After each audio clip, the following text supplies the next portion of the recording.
The next and important thing is the motion of ocean water. Ocean water जो है वो दो direction में उसका मोशन होता है.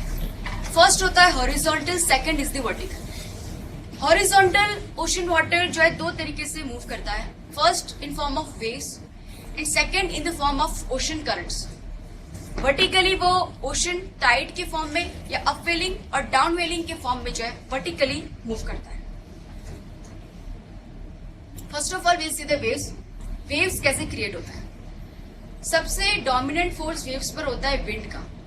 विंड जो होता है वाटर बॉडी को पुश करता है और उस पुशिंग की वजह से जो पानी नीचे जाता है, राइट, वो ग्रेविटी की वजह से नीचे जाता है. फिर वो ऊपर जो है पुश होता है, राइट, अगेन वो डाउनवर्ड होता है.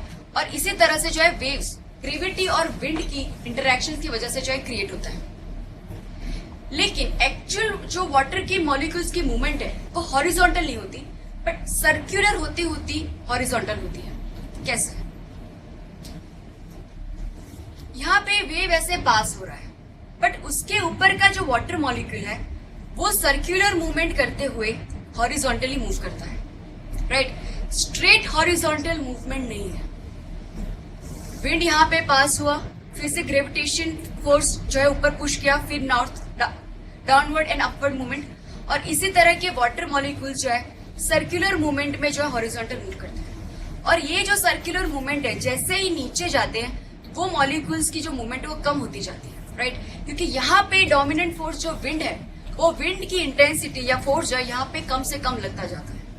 और यहाँ पे देखेंगे कि कुछ डिस्टेंस के बाद विंड जो है, विंड के फोर्स की वजह से जो डिस्प्लेसमेंट है या हॉरिजॉन्टल मूवमेंट है वो बंद हो जाती है. इसके बाद जो मॉलिक्यूल्स आएंगे वो वहीं पे स्टैग्नेंट रहेंगे, राइट. तो सरफेस पे जो मॉलिक्यूल्स है वो सर्कुलर मूवमेंट करके आगे बढ़ेंगे और फिर नीचे जैसे आते हैं उनकी जो मूवमेंट है वो कम होती जाएगी. तो this is how the wave molecules और water molecules in the waves जो है वो ट्रांसपोर्ट होता है. वेव्स कब ब्रेक होते हैं? मैंने सुनामी के टाइम पे समझाया था कि वेव्स की कुछ वेवलेंथ होती है और अगर वो किसी ऐसे रीजन में पहुंचते हैं, सैलो रीजन में, अगर उनकी वेवलेंथ से इनकी डेप्थ हाफ से भी ज्यादा कम हो जाती है, यानी ये जो डेप्थ है उनकी वेवलेंथ से हाफ से भी ज्यादा कम होती है, तो ये वेव्स ब्रेक हो जाते हैं उस reason. This is the only condition कि वेव कब ब्रेक होता है. This is the only thing about the waves. अब हम सबसे इंपॉर्टेंट चीज पे चलते हैं जिसे कहते हैं ocean currents. Ocean currents are very narrow and shallow. एक वाटर जो है बहुत ही बड़ी अमाउंट में वाटर जो है हॉरिजॉन्टली मूव करता है. हमने वेव्स में देखा बहुत ही लिमिटेड सरफेस पे सर्कुलरली वाटर की मॉलिक्यूल्स हॉरिजॉन्टली मूव करते हैं, राइट. सर्कुलरली मूव करने से काफी टाइम भी लगेगा. लेकिन ये जो ओशन करंट्स जिसे हम कहते हैं, ये जो सरफेस के बहुत ही शैलो रीजन में बहुत ही बड़ी अमाउंट में वाटर का एक पूरा स्ट्रीम हॉरिजॉन्टली मूव करता है. ऐसे स्ट्रीम को हम ओशन करंट कहते हैं. वो पूरे अर्थ को जो है कवर करता है. इस तरह के ओशन करंट हमारे अर्थ पर पाए जाते हैं. उनका सबसे मेन एम जो है हमारे अर्थ पे हीट बैलेंस करना है. जैसे हम क्लाइमेटोलॉजी में पढ़ेंगे कि हमारे प्लेनेटरी विंड्स हैं पूरे अर्थ पे जो है कवर करते हैं. वो यहाँ इक्वेटर के जो है गर्म हमारे जो हीट सरप्लस रीजन्स है वहां से हीट लेकर पोलवर्ड पहुंचाते हैं और पोलवर्ड की जो हीट डेफिसिट है या ठंडा जो कोल्ड रीजन है वहां की ठंड को यहाँ पे इक्वेटर पे पहुंचाते हैं. तो सेम काम ओशन करंट्स भी करते हैं. वो यहाँ इक्वेटर से गर्म जो पानी है उसे लेकर पोलवर्ड्स पहुंचाते हैं और पोल का जो ठंडा पानी है वो इक्वेटर पे लाते हैं. तो ocean currents are also important in heat distribution. ये जो रेड कलर्स है they are the warm waters. Blue colour से जो करंट्स आते हैं they are the cold waters. अब ये करंट डेवलप होने के लिए कौन कौन से फोर्सेस रिस्पॉन्सिबल है? ये 4 फोर्सेस रिस्पॉन्सिबल हैं. सबसे डोमिनेंट फोर्स विंड, उसके बाद इंसोलेशन यानी sunlight, third is the gravity force and fourth is the Coriolis force. One by one हम चलते हैं. विंड सबसे डोमिनेंट फोर्स है. हम क्लाइमेटोलॉजी में देखेंगे कि हमारे जो प्लैनेटरी विंड्स हैं उनके जिस तरह की डायरेक्शन है उसी तरह की डायरेक्शन नीचे के most of the ocean currents की होगी. अभी तक के लिए आप सिर्फ इतना जान लीजिए कि जो इक्वेटर पे जो करंट होते हैं वो हमेशा ईस्ट टू वेस्ट इस तरह से मूव करते हैं और उन्हीं की वजह से यहाँ पे जो इक्वेटोरियल रीजन में करंट्स हैं वो भी ईस्ट टू वेस्ट मूव करेंगे. ऊपर के जो ट्रॉपिकल रीजन में जो विंड्स पाए जाते हैं वो वेस्ट टू ईस्ट इस तरह से फ्लो करते हैं, और उसकी वजह से आप देखेंगे नीचे के भी करंट्स जो है उसी डायरेक्शन में मूव करते हैं। यहाँ पे भी उसके ऊपर के जो पोलार विंड्स हैं वो हमेशा ईस्ट टू वेस्ट मूव करते हैं, तो उसी तरह से ये करंट्स भी उनकी डायरेक्शन जो है वो फॉलो करते हैं। इससे हम पता चलता है कि जो विंड है वो डोमिनेंट फोर्स है, वो डिसाइड करता है कि मोस्ट ऑफ द करंट्स की डायरेक्शन जो है वो क्या होगी। सेकेंड फोर्स मैंने बताया सनलाइट। सनलाइट जो है वो दो चीजें क्रिएट करता है, एक तो टेम्परेचर डिफरेंस और दूसरा जो है वो सैलिनिटी डिफरेंस। सबसे पहले देखते हैं कैसे इंसोलेशन जो है वो टेम्परेचर ग्रेडियंट जो है क्रिएट करता है। सनलाइट जो है सबसे ज्यादा स्ट्रेट वे में ज्यादा इंटेंसिटी में इक्वेटर रीजन पे जाती है, राइट, हमें पता है। और उसकी वजह से जो इक्वेटर का पानी जो है वो गर्म होता है, वो गर्म पानी एक्सपांड होता है, राइट, और उस एक्सपांशन की वजह से वो पानी हल्का हो जाता है। और पोलवर्ड का जो पानी है वो ठंडा है, और ठंडे पानी जो होता है उसकी प्रॉपर्टी होती है ओशन में कि वो ज्यादा अगर 4 डिग्री से ज्यादा अगर ठंडा हो जाए तो वो सिंक हो जाता है नीचे बॉटम लेवल तक, जो सब सरफेस लेवल पर वो चला जाता है, राइट। तो उससे क्या होता है कि इक्वेटर पे जो पानी है वो हल्का है, पोलवर्ड पर जो पानी है वो भारी है, हैवी है। तो जो हैवी वाटर जो पोलवर्ड साइड पर है वो यहाँ सिंक होता है, और यहाँ पे जो एक्सपांशन की वजह से जो लाइट वाटर जो है उसकी लाइटनेस क्रिएट करने की मतलब लाइट जो है क्रिएट हुआ है, उसकी डेंसिटी में इम्बैलेंस हुआ है, उसको बैलेंस करने के लिए ये वाटर वहाँ इक्वेटर साइड पे सब सरफेस लेवल में मूव करता है, यानी सरफेस से थोड़ा नीचे वो मूवमेंट चालू करता है। और यहाँ पे जो इक्वेटर जो है लाइट वाटर है वो एक्सपांड होता है और वो पोलवर्ड साइड पे मूवमेंट करता है। तो इस तरह की पूरी एक सर्कुलेशन बनती है जहाँ पे लाइटर इक्वेटोरियल वाटर सरफेस पे पोलवर्ड तक मूवमेंट करता है, वहां पोल का पानी ठंडा होता है, सिंक होता है, और सब सरफेस लेवल पे पोलवर्ड का पानी इक्वेटर तक मूव करता है। इस तरह से ये होता है। ये पोल है, आइसबर्ग्स है, उसके नीचे जो पानी ठंडा हो गया है, ठंडा जो पानी वो सिंक करेगा और यहाँ सब सरफेस लेवल पे इक्वेटर तक जाएगा, और इक्वेटर का पानी जो लाइटर वाटर है वो यहाँ सरफेस लेवल तक, यहाँ पोलवर्ड तक आएगा, राइट। लेकिन आप देख सकते हैं it is only the sub surface level, not the sea floor, right. कुछ ही डेप्थ तक ये कोल्ड वाटर इस तरह से जो है सब सरफेस लेवल पर फ्लो करता है। दूसरी एक चीज जो सनलाइट या इंसोलेशन क्रिएट करती है वो है सैलिनिटी डिफरेंस। कोई भी पानी होता है उसके अंदर सैलिनिटी बढ़ना, यानी कि उस पानी के अंदर जो फ्रेश वाटर होता है उसके कंपेयर में उसका सॉल्ट का कंटेंट ज्यादा हो जाता है, राइट। अगर किसी भी वाटर में सॉल्ट कंटेंट ज्यादा हो जाएगा, ऑब्वियसली उसका मीनिंग है वो हैवी हो जाएगा, ज्यादा सॉल्ट ज्यादा हैवी। तो इस तरह से ज्यादा सलाइन जो भी वाटर होता है वो सिंक करेगा हैवी होने की वजह से, राइट। और जो लेस सलाइन वाटर है उसके कंपैरिजन में वो उससे लाइटर होगा और वो जो है ऊपर आएगा। इस तरह से अगर हम देखें तो इक्वेटर का जो रीजन उसका जो वाटर है वो हमेशा लेस सलाइन होगा। क्यों? क्योंकि इक्वेटर पे हमें पता है कि थ्रू आउट द ईयर रोज वहां पे बारिश होती है, और बारिश होना यानी कि फ्रेश वाटर का इंटैक्ट उस ओशन वाटर पे आना। जितना फ्रेश वाटर आएगा वो वाटर पे सॉल्ट के कंपैरिजन में फ्रेश वाटर ज्यादा होने की वजह से वो पानी लेस सलाइन हो जाएगा। लेकिन पोलवर्ड्स पर क्या होगा कि वहां पे आइसबर्ग्स बनते हैं, और हमेशा आइसबर्ग जो होते हैं वो फ्रेश वाटर से बनते हैं, यानी कि उस ओशन वाटर में से अगर आइसबर्ग बन रहा है तो उस वाटर में से जो फ्रेश वाटर है उसका आइसबर्ग बन जाएगा, और रिमेनिंग जो सॉल्ट है वो पानी के अंदर रह जाएंगे। इसलिए सराउंडिंग जो वाटर है हमेशा बहुत ही हाई सलाइन वाटर रहेगा, राइट। तो इसकी वजह से क्या होता है कि इक्वेटर का जो पानी है लेस सलाइन है, लाइटर है, पोलवर्ड का पानी ज्यादा डेंसर होगा, ज्यादा सलाइन है, राइट। और मैंने देखा कभी ज्यादा कूल भी है, कोल्ड है, ज्यादा डेंस है, ज्यादा सलाइन है, वो फिर से सिंक करेगा। पोलवर्ड के साइड पे उसकी मूवमेंट होगी। इक्वेटर का पानी ज्यादा लाइटर है, ज्यादा लेस सलाइन है, राइट, ज्यादा वार्म है, और वो जो है सब सरफेस लेवल पर पोलवर्ड की साइड जाएगा, पोल का पानी सब सरफेस लेवल पे नीचे इक्वेटर की तरफ जाएगा। तो इस तरह की इक्वेटर टू पोल एक straight path circulation ocean water के नीचे होती है। लेकिन ये जो डायरेक्शन है वो ऐसी होनी चाहिए कि equator to pole straight path, right. लेकिन ये जो पाथ है वो स्ट्रेट नहीं रह पाता, उसके पीछे दो फैक्टर्स रिस्पॉन्सिबल है, और वो है एक तो कोस्ट लाइन, राइट। अगर किसी करंट जो है पास हो रहा है उसके बीच में अगर लैंड आ गया, कोस्ट लाइन आ गई, तो पानी तो उसके ऊपर से चढ़ के जा नहीं सकता, राइट। तो जैसी कोस्ट लाइन होगी इस तरह से वो डिफ्लेक्ट होगा। दूसरा जो फोर्स है उसे हम कोरियोलिस फोर्स कहते हैं। कोरियोलिस फोर्स क्या होता है या कोरियोलिस इफेक्ट क्या होती है? अगर अर्थ जो है स्टेशनरी है और यहाँ से इक्वेटर से मैं अगर एक मिसाइल जो है उसे एक्सप्लोर करती हूँ, अगर मुझे मिसाइल जो है यहाँ पे नॉर्वे में जो है वहां पे एक्सप्लोर करनी है, तो मेरा पाथ होगा सीधा north to south, right, straight path पे मैं उसे एक्सप्लोर कर सकती हूँ। लेकिन हमें पता है कि हमारी अर्थ जो है वो स्टेशनरी नहीं है, it's moving west to east direction, right. तो उसकी वजह से क्या होता है कि हमने फर्स्ट लेक्चर में देखा कि अर्थ जो है 4 मिनट में 1 डिग्री लॉन्गिट्यूड कवर करती है, 1 घंटे में 15 डिग्री लॉन्गिट्यूड कवर करती है।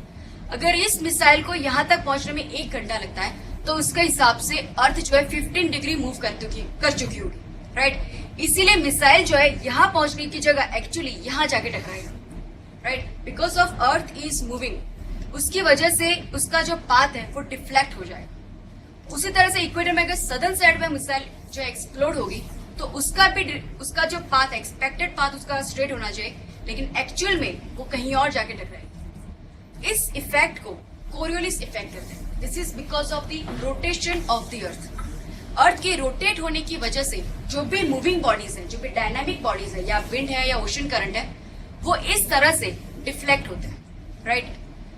हमें इस फोर्स के ज्यादा डीप में जाने की जरूरत नहीं है, बट हमें इतना याद रखना है कि ये जो कोरियोलिस इफेक्ट होती है या इसके पीछे का जो इमेजिनरी फोर्स कहते हैं कोरियोलिस फोर्स, वो अगर नॉर्दर्न हेमिस्फीयर में देखें तो वो डिफ्लेक्ट करेगा चीज को क्लॉकवाइज डायरेक्शन में, और सदर्न हेमिस्फीयर को वो एंटी क्लॉकवाइज डायरेक्शन में डिफ्लेक्ट करेगा, राइट। तो यह कोरियोलिस फोर्स। ओशन करंट पे कुछ प्रीलिम में क्वेश्चंस आ चुके हैं। इन 2012 the question was consider the following factors: 1. Rotation of the earth, air pressure and wind, density of ocean water, revolution of the earth. Which of the above factors influence the ocean current? First factor, rotation of the earth, यानी Coriolis effect, Coriolis force. Air pressure and wind. Air pressure से ही wind जो generate होता है, तो it's one of the same thing. Wind is a dominant force. Density of the ocean water, हमने देखा salinity और temperature में density is also affecting. Revolution of the earth, यानी earth sun के around revolve करता है, उसका कोई मतलब नहीं ओशन करंट में, तो fourth statement will be wrong. Answer will be B 1, 2, 3। Prelim 2002 question: ocean currents are slow surface movement of water in ocean. Ocean current assist in maintaining earth heat balance. Very true. Ocean currents are set in motion primarily by prevailing winds. Very true. Fourth statement. Tropical currents are affected by configuration of ocean. Configuration of ocean यानी coastline. This is also true. यहाँ पे जो wrong है वो है first statement और वो ये है slow. Ocean currents are quite fast, right? They are fast, slow, fast surface movement of the ocean water. So the fourth statement में से first statement wrong है, तो answer will be B. अब हम चलते हैं ocean currents of the world.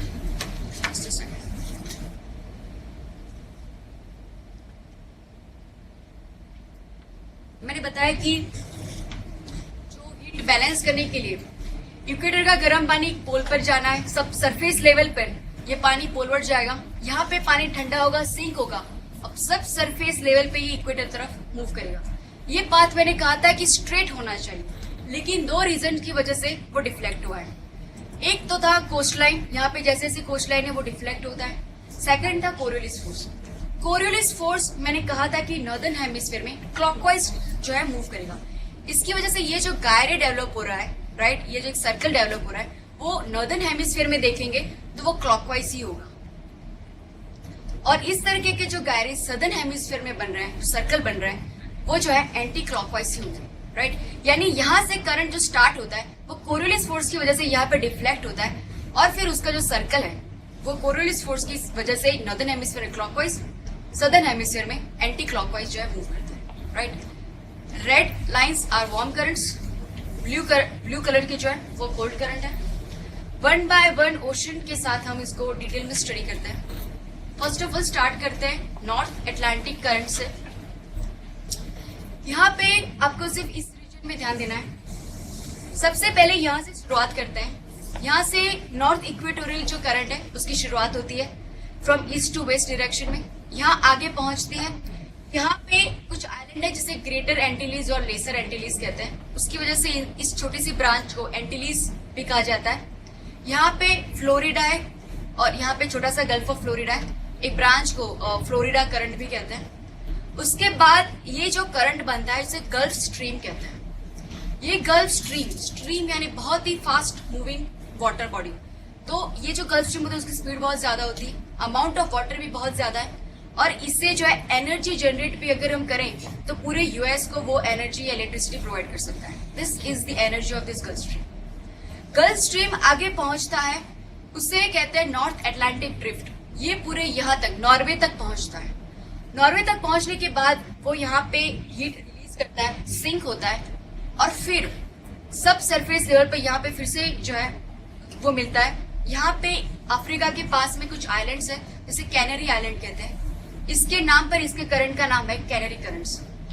यहाँ ऊपर से इस रीजन से भी कुछ कोल्ड करंट आते हैं। इस करंट को कहते हैं Labrador current, Greenland current, east Greenland current, जो यहाँ पर आते हैं। अब ये सारे जो पूरे यहाँ पे ओशन करंट्स बने हैं, वार्म करंट, कोल्ड करंट, इससे यहाँ के आसपास के लैंड को जो है इफेक्ट होती है, राइट, इन्वायरमेंटल इफेक्ट्स होती है।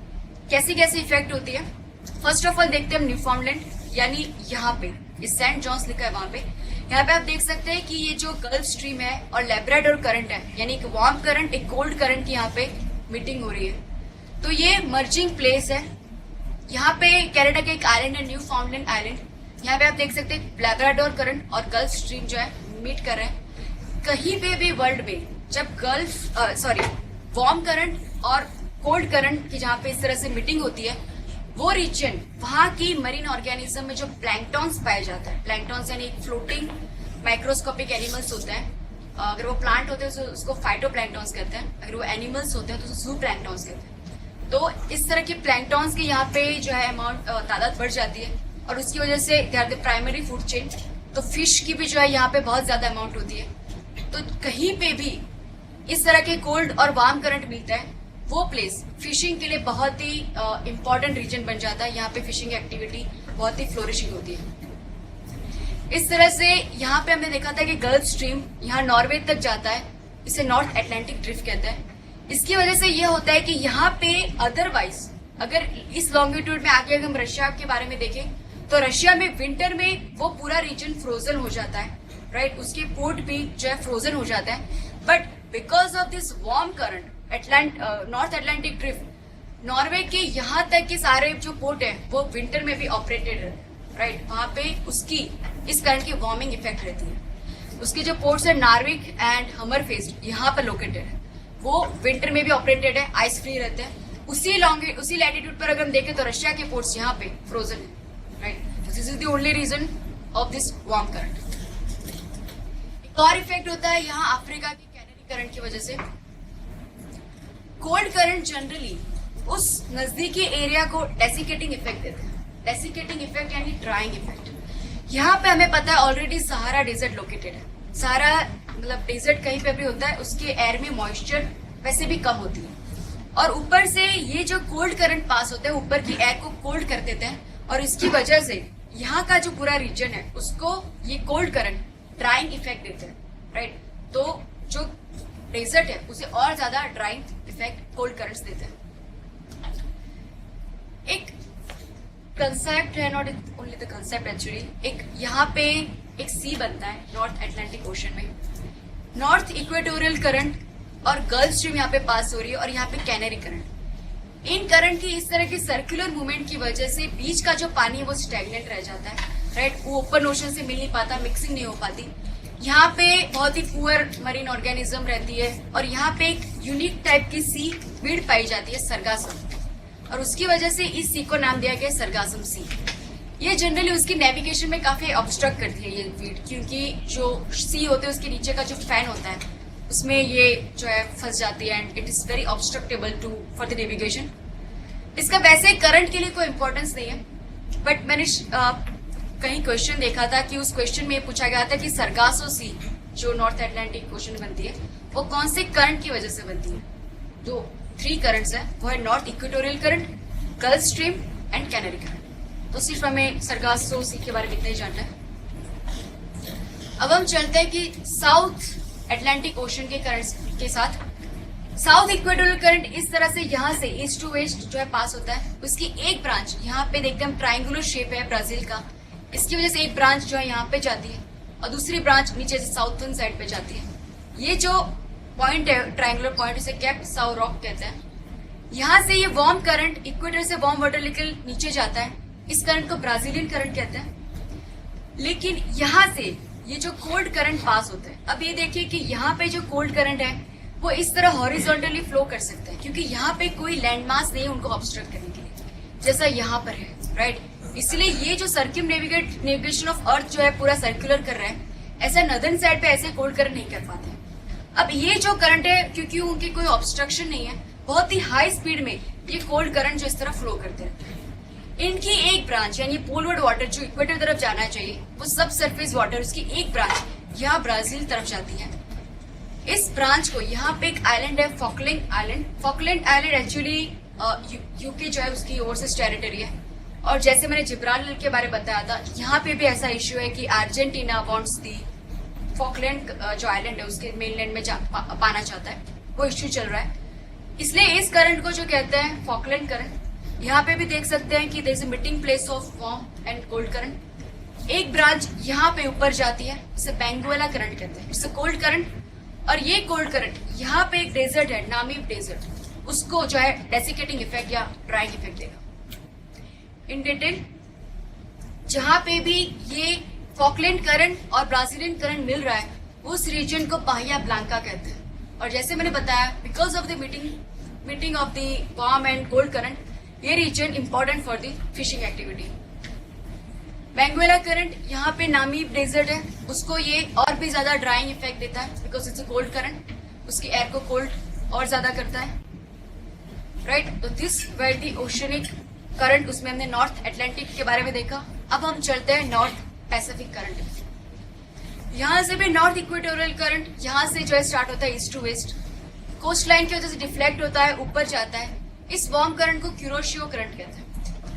ऊपर पोलवर्ड साइड से जो सब सरफेस लेवल में जो ठंडे या कोल्ड करंट्स आ रहे हैं, राइट, यहाँ पे बेरिंग स्ट्रेट से पास होकर कामचटका, यहाँ पे पेनिनसुला, इसलिए कामचटका करंट। यहाँ पे सी ऑफ ओखोट्स से यहाँ पे एक छोटी सी ब्रांच जाती है, ओखोट्स करंट। और फिर यहाँ पे जापान के पास जो कोल्ड करंट पहुंचता है, उसे ओआशियो करंट कहते हैं। This is also the meeting place of warm and cold currents.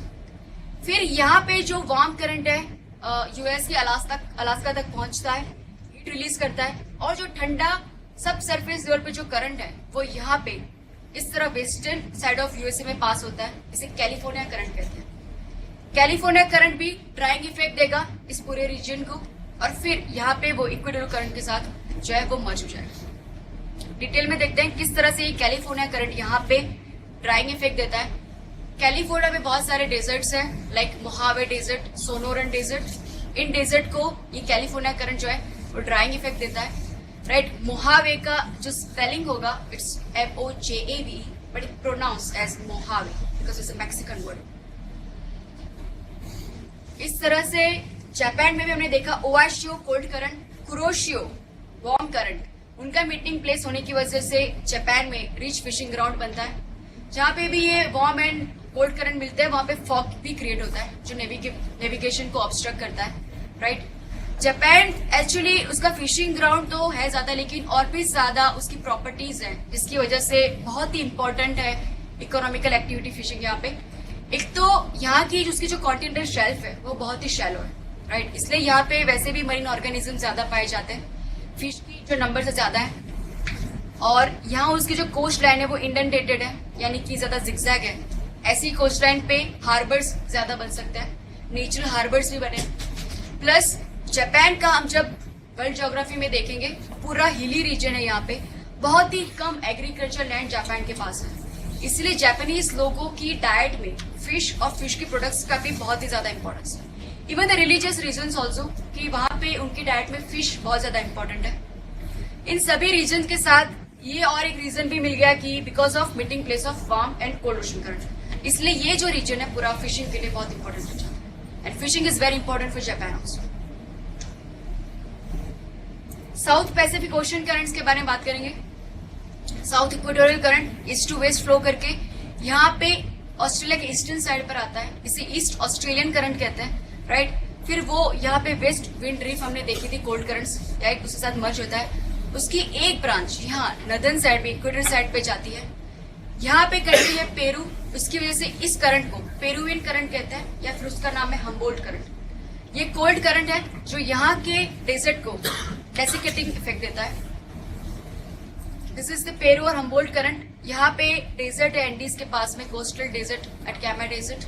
मैंने बताया था this is the driest desert of the world. तो कोस्टल होने की वजह से सबसे ज्यादा ड्राइंग इफेक्ट जो है वो इस डेजर्ट को जो है वो मिलती है, राइट। हम बाद में देखेंगे कि ये जो रीजन है पेरुवियन कोस्ट, वहां पे इस करंट की वजह से अपवेलिंग भी होती है। हमने वर्टिकल मूवमेंट में देखेंगे व्हाट इज अपवेलिंग, लेकिन अभी तक के लिए अभी फॉर मूवमेंट आप ये जान लीजिए अपवेलिंग होना यानी नीचे जो ठंडा पानी होता है सरफेस के नीचे का, वो पानी न्यूट्रिएंट रिच वाटर पानी वो ऊपर आता है सरफेस पे, और इसकी वजह से न्यूट्रिएंट ज्यादा मिलने की वजह से यहाँ पे भी अच्छा सा फिशिंग रॉड बना है near the Peruvian coast. North Indian ocean currents. India जो है सिर्फ कल्चरली यूनिक नहीं है, नेचुरली भी बहुत यूनिक है। हमारा मॉनसून, हमारा हिमालय और इंडिया से रिलेटेड नॉर्थ इंडियन ओशन और उसकी डायरेक्शन, ये सभी चीज यूनिक है। इसलिए यूनिक है क्योंकि हमने जो अब तक के सारे करंट्स देखे उनकी ईयर अराउंड उनकी डायरेक्शन जो है यूनिफॉर्म रहती है, राइट। नदर्न साइड पे वो क्लॉकवाइज मूव करेंगे, सदर्न साइड पे वो एंटी क्लॉकवाइज मूव करेंगे। लेकिन नदर्न इंडियन ओशन में उनकी डायरेक्शन हमारे सीजन के हिसाब से चेंज होती है। कैसे चेंज होती है? हमारे समर में जब north west monsoon winds flow करता है, ये समर सीजन का मैप है। हमेशा यहाँ पे समर सीजन में ऊपर हमारे तिबेटियन साइड पे लो प्रेशर क्रिएट होता है, और जो विंड है वो यहाँ ईस्टर्न अफ्रीका से इस डायरेक्शन में नॉर्थ वेस्ट डायरेक्शन में ऊपर जाता है, फ्रॉम साउथ टू नॉर्थ।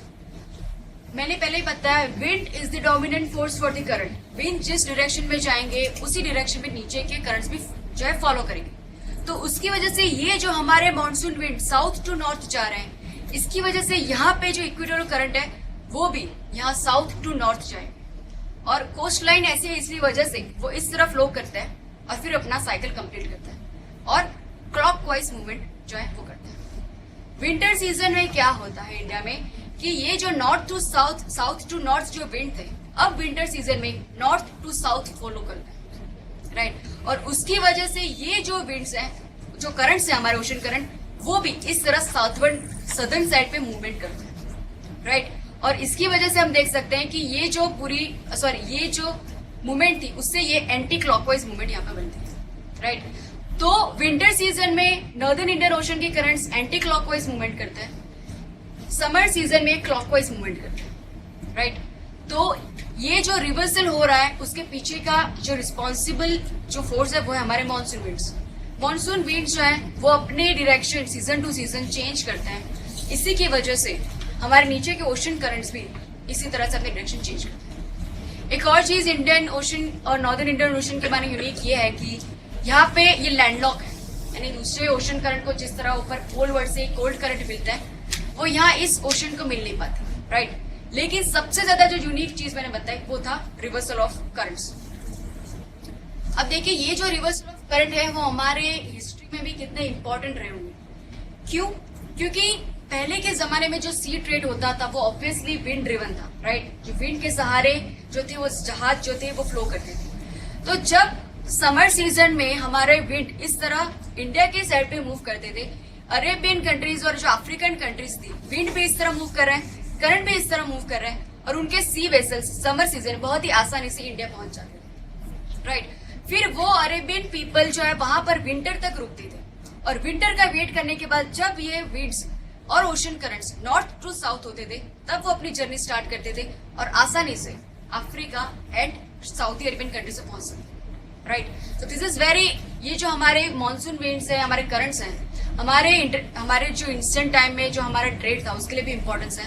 आप देख सकते हैं कि पूरी सीजन वो लोग यहाँ पे रुकेंगे, इवन इंडियन पीपल जब यहाँ पे जाएंगे वो भी सीजन का वेट करेंगे, तो कितना कल्चरल इंटरेक्शन भी होगा, राइट।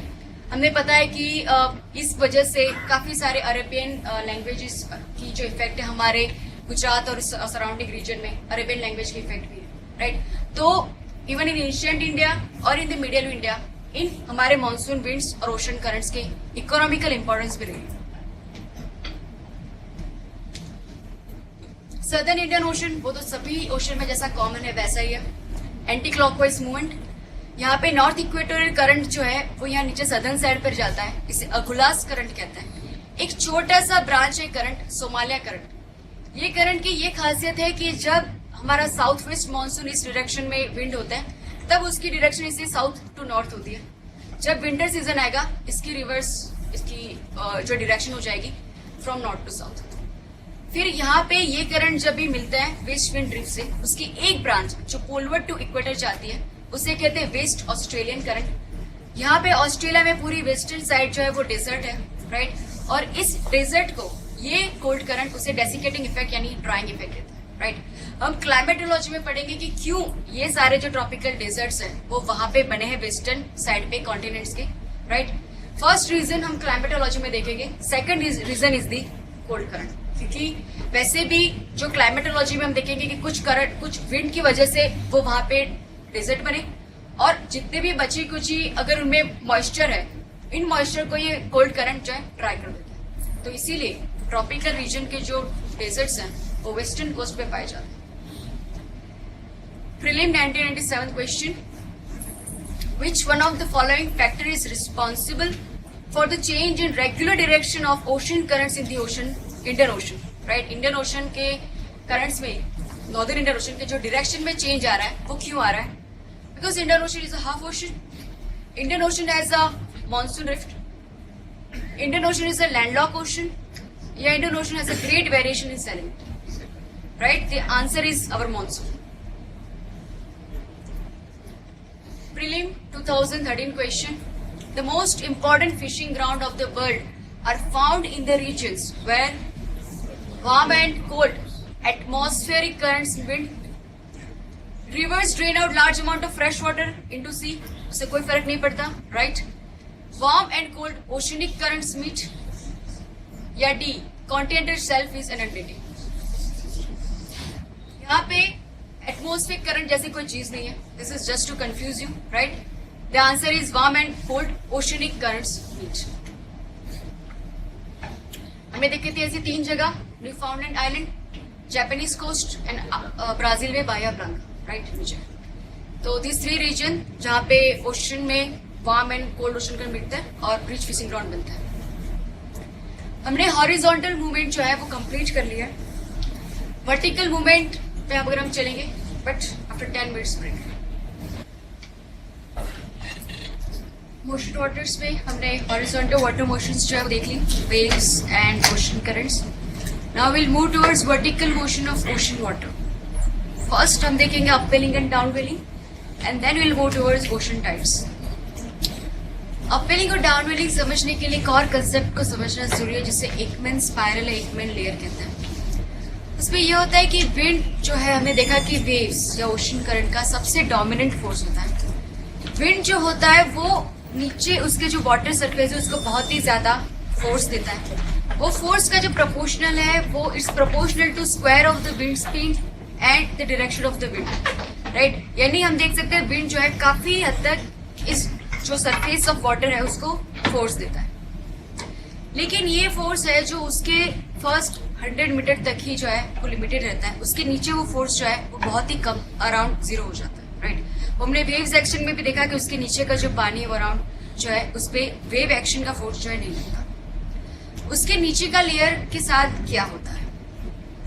एक्चुअली जो विंड अगर इस डायरेक्शन में किसी वाटर बॉडी से पास हो रहा है, ओशन वाटर बॉडी से, तो उसके नीचे का जो लेयर है वो कोरियोलिस इफेक्ट की वजह से 45 डिग्री डिफ्लेक्ट होके वो वाटर बॉडी, वो जो लेयर है उसके मॉलिक्यूल्स या वो वाटर उसे 45 डिग्री के डायरेक्शन में इस तरफ फ्लो करेंगे। यानी विंड इस डायरेक्शन में है, उसके नीचे का पानी इस तरफ 45 डायरेक्शन में मूव करेगा। कुछ डिस्टेंस के बाद उसके डेप्थ में ये पानी, ये जो डायरेक्शन है उससे भी 45 डिग्री जो है डिफ्लेक्शन होगा और उसके नीचे का जो लेयर है वो उससे इस डायरेक्शन में मूव होगा, और इसी तरह से अलग अलग 45 डिग्री जो है डिफ्लेक्शन होता ही जाएगा।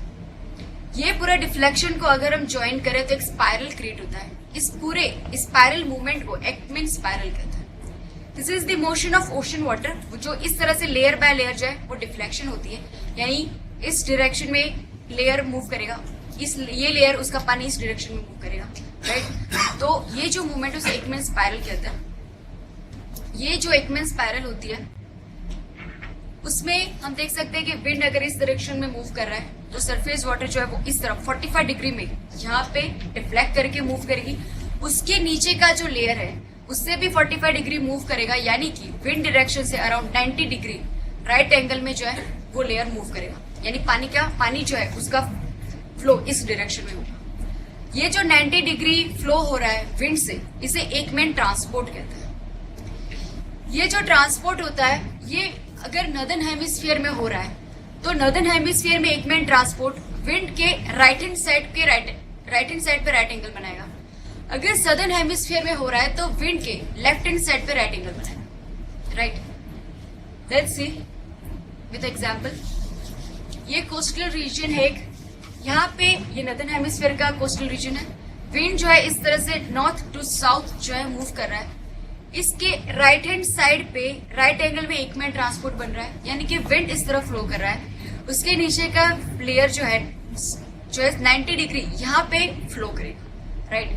तो इसकी वजह से क्या होता है कि जो कोस्टल रीजन है वहां से पानी इस तरह डाइवर्जेंस होता है, पानी डाइवर्ज होके उससे दूर जाता है। यहाँ पे जो स्पेस क्रिएट हुई है उससे बैलेंस करता है नीचे का पानी ऊपर आके। नीचे का पानी जो ठंडा है, जो न्यूट्रिएंट रिच है, वो जब ऊपर आता है उस पूरी प्रोसेस को अपवेलिंग कहते हैं, राइट। हमने पेरुवियन कोस्ट पे देखी कैसे हुआ। पेरुवियन कोस्ट सदर्न हेमिस्फीयर में, सदर्न हेमिस्फीयर में ये होता है कि जब भी जो हमने सदर्न हेमिस्फीयर में अगर विंड जो है वो नॉर्थ टू साउथ आ रहा है तो उसके लेफ्ट साइड पे एकमेन लेयर जो है डेवलप होता है, राइट, इसी तरह से। लेकिन हमारा जो पेरुवियन करंट है हमने देखा साउथ टू नॉर्थ मूव करता है, right. Wind south to north move करता है, इसी वजह से जो विंड है उसके लेफ्ट हैंड साइड पे यहाँ पे एकमेन ट्रांसपोर्ट डेवलप होता है। इसलिए इसके कोस्टल रीजन पे डाइवर्जेंस होता है, ट्रांसपोर्ट ऐसे होता है, पानी जो है कोस्ट से दूर जाता है। और यहाँ पे इसी तरह से हम देख रहे हैं अपवेलिंग पेरुवियन कोस्ट पर होती है। नीचे से ठंडा न्यूट्रिएंट रिच वाटर यहाँ कोस्टल रीजन पर आता है, ऊपर आता है, और इसीलिए यहाँ पे फिशिंग ग्राउंड जो है डेवलप होता है, राइट। तो इस तरह की जो इवेंट होती है, प्रोसेस होती है, उसे अपवेलिंग कहते हैं। मैंने जैसे बताया अपवेलिंग जो होते हैं जब भी, तब नीचे से जो न्यूट्रिएंट रिच पानी आता है, फाइटोप्लैंक्टन जूप्लैंक्टन के लिए कंडीशन अच्छी बनती है, न्यूट्रिएंट्स मिलता है और इसलिए फिशिंग डेवलप होती है। अपवेलिंग रीजन्स हमने देखे थे, पेरुवियन कोस्ट थे, वैसे ही कैनरी करंट, यहाँ पे जो कोल्ड करंट पास होता है वहां पे भी अपवेलिंग रीजन है। बेंगुएला करंट, कोल्ड करंट, यहाँ पे भी अपवेलिंग बनती है, राइट। इसी तरह से अपोजिट डाउनवेलिंग कैसे होती है। विंड की डायरेक्शन अगर इस तरह से है साउथ टू नॉर्थ, तो उसके ये नॉर्दर्न हेमिस्फीयर में राइट एंगल में एकमेन ट्रांसपोर्ट जो होगा वो इस डायरेक्शन में होगा, यानी कि वाटर को जो है वो कोस्टल साइड पे इस तरह से एक्यूमुलेट करता जाए, राइट। इसकी वजह से क्या होता है कि वो जो पानी एक्यूमुलेट जो बहुत ही ज्यादा अमाउंट में हो चुका है वो यहाँ जाके सिंक करेगा, राइट। ये जो पानी है वार्म वाटर है, ये पानी अगर नीचे इस तरह डाउनवर्ड मूवमेंट करता है उसे डाउनवर्ड यानी डाउन वेलिंग कहा जाता है, राइट।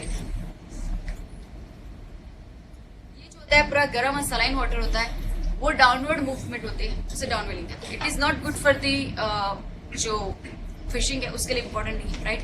गर्म सलाइन वाटर सिर्फ नीचे जाता है। तो this are the two vertical movement, upwelling and downwelling, right. वो एकमेन स्पाइरल पे डिपेंडेंट है। कोस्टल रीजन में अगर डाइवर्जेंस हो रहा है अपवेलिंग होगी, कोस्टल रीजन में अगर कन्वर्जेंस हो रहा है यानी पानी उस तरफ आ रहा है तो वहां का पानी जो नीचे जाएगा डाउनवेलिंग।